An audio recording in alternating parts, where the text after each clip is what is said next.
Pessoal, tudo bom? Na nossa conversa de agora, nós vamos continuar falando sobre o processo de independência política do Brasil, né?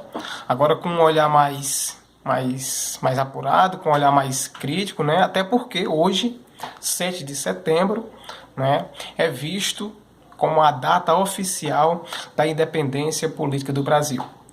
Então, nessa conversa, né, bem simples, bem direta, inclusive, nós vamos trabalhar, né, já que nós discutimos na conversa passada sobre a Constituição de 1824, né, que foi um texto, foi um documento muito importante, inclusive, para dar um sentido, dar um caráter mais oficial dessa independência, né? Até porque uma nação que se construía, um país que se construía, precisava de algo, né? De um elemento que o tornasse símbolo, né? Dessa própria independência. E a Constituição de 1824, né? Acabou dando esse sentido, acabou dando essa oficialidade dessa independência política do Brasil.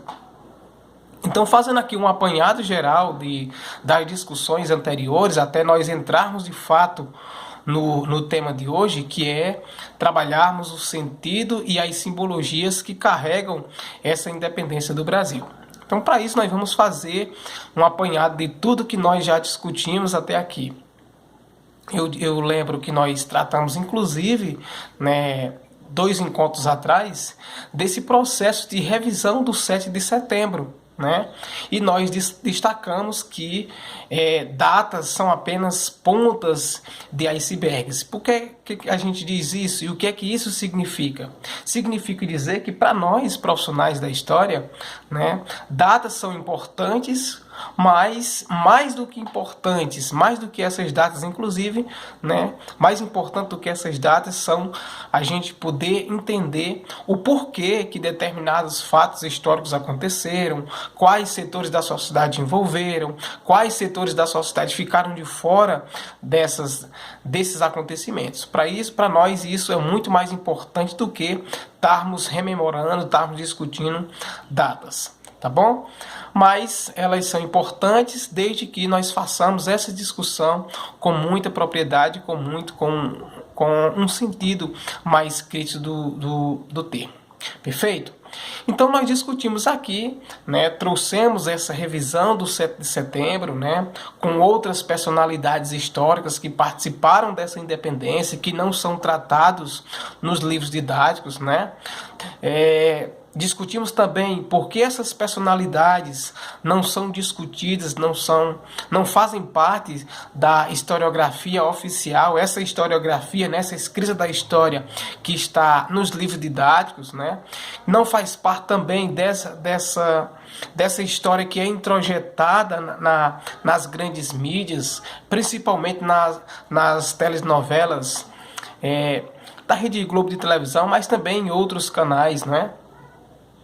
Eu lembro dessa novela que a gente vem tentando desconstruir a cada conversa nossa, que é a novela Novo Mundo, da Rede Globo de televisão, que traz um panorama desse momento histórico que o Brasil passou até culminar no fim da novela, né, com a questão do processo de independência política do Brasil. Por que eu faço isso? Né? Eu faço essa discussão da gente poder não apenas dizer, né, contar, né, com um olhar mais apurado o que está escrito no livro, né, mas que nós possamos também ir além do livro didático, né, porque essas histórias que nós estamos tentando trazer para cá, elas não estão contidas nos livros didáticos.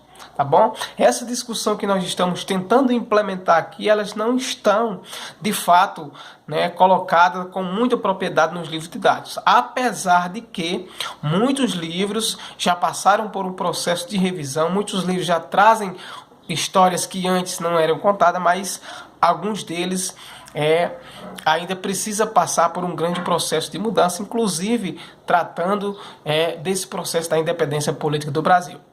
Então nós dissemos que a data oficial da independência política do Brasil é o 7 de setembro de 1822. Essa data ela é associada, né, à proclamação feita pelo príncipe Dom Pedro I em 1822, né, às margens do Riacho do Ipiranga, em São Paulo. Essa história todos vocês já conhecem, está contida nos livros didáticos, né? Ela faz parte também de histórias que são introjetadas nas grandes mídias, né? Enfim, mas somente décadas depois de 1822 é que essa data oficial ela começou a ganhar uma certa importância no calendário das comemorações oficiais do Império. Antes disso, né, e isso foi inclusive tema da nossa conversa, de duas conversas atrás, antes disso, outras datas, né, elas foram pensadas para comemorar, né, essa independência do Brasil.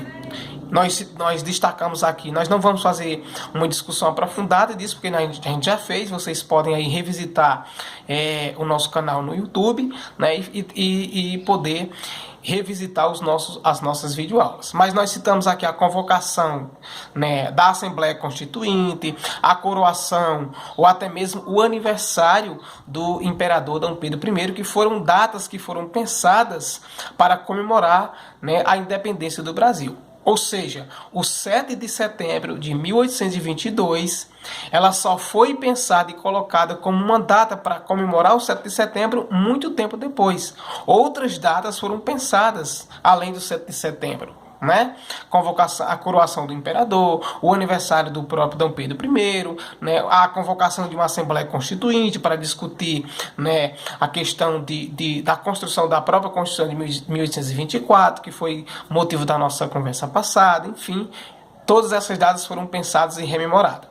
Mas somente no século XIX, né, os paulistas trataram de marcar esse feito, né, que foi ocorrido em seu território. Ou seja, entre 1885 e 1890, construíram, né, o Museu do Ipiranga, também conhecido como Museu Paulista, né, no suposto local do Grito do Ipiranga, que foi popularmente conhecida como Independência ou Morte, para decorar o museu, né, e outras obras. E eu lembro também que com a proclamação da República, que aconteceu em 15 de novembro de 1889, esse 7 de setembro ele acaba tornando-se data nacional, data oficial, e acaba virando o feriado e foi festejado, né, com desfiles de militares, discursos de autoridades e outras manifestações. Ou seja, nós estamos entendendo e tentando construir aqui esse processo de construção do 7 de setembro, que passa a ser feriado apenas com a proclamação da República, e que antes outras datas tinham sido pensadas para dizer para rememorar a independência política do Brasil. Então, o 7 de setembro ele não foi visto de imediato como uma data para celebrar, para comemorar essa independência política do Brasil.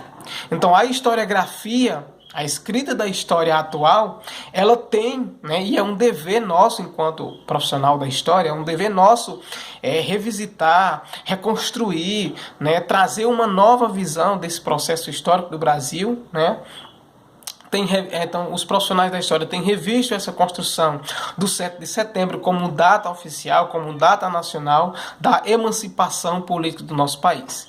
Esse episódio do Ipiranga, por exemplo, que a gente já disse em outras oportunidades, né, ele envolveu apenas alguns setores, né, algumas províncias da sociedade, né? Ou seja, o 7 de setembro em si, a proclamação da independência, né, ele envolveu alguns setores e deixou de lado outros. Nos setores que foram envolvidos, por exemplo, foram os estados, as províncias, aliás, de São Paulo, Minas Gerais, Rio de Janeiro, né?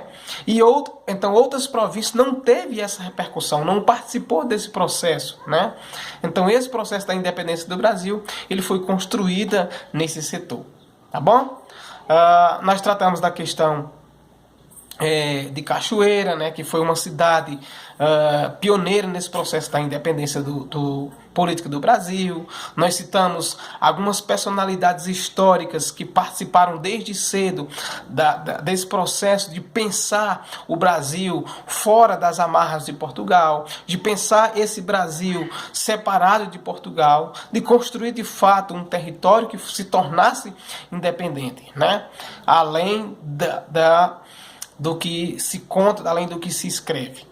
O que a gente revê nos livros didáticos, que a gente vê nessas telenovelas, são personagens, são uma história, apenas uma única história que é contada, né? Envolve Dom Pedro I, envolve Leopoldina, esposa de Dom Pedro I, envolve José Bonifácio, né? E a história que é contada para nós é essa, né? Ou seja, é uma história ainda romantizada.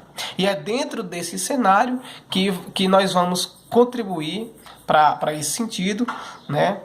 O tema da nossa aula é nesse sentido da gente trabalhar o sentido e a simbologia da independência política do Brasil, né? Por que é que hoje é visto como feriado? Por que é que algumas escolas, por que as escolas, as universidades, os poderes constituídos, ou seja, poder legislativo, representado pelas câmaras de vereadores, vereadoras, pelas assembleias legislativas dos estados e pelo Congresso Nacional, ou seja, deputados federais e senadores, pela própria presidência da República, os poderes judiciários, por que é que esses poderes constituídos acabam hasteando a bandeira do Brasil nesse dia 7 de setembro, né? E por que é que as escolas, hoje não, porque nós estamos em tempos de pandemia, ainda com limitações para se locomover, né? Para evitar aglomerações, né? Mas, enfim, por que é que até o ano passado, né, esses poderes e as escolas ainda hasteavam as bandeiras, né? Para, abre aspas, comemorar essa independência do Brasil. Então é nesse sentido que nós vamos trabalhar a discussão de hoje com a simbologia e o sentido da independência política do Brasil. Perfeito? Essa nossa discussão vocês podem encontrar, né? Ela foi feita em vídeos passados, né? Está no YouTube, e ela foi feita também agora de forma mais sintetizada, né? De forma mais resumida. Ela foi construída a partir de um texto que nós elaboramos e publicamos no nosso blog. Então vocês podem acessar o texto, né? Que motivou a gente trabalhar na aula de hoje. Então, o título do texto é exatamente o tema da nossa aula, né, que é o sentido e a simbologia da independência política do Brasil. Então, neste domingo, 7 de setembro, o nosso país, o Brasil, completará 198 anos da separação de Portugal, que para muitas pessoas, inclusive historiadores e historiadoras, é vista ainda como independência. Então, a gente destaca que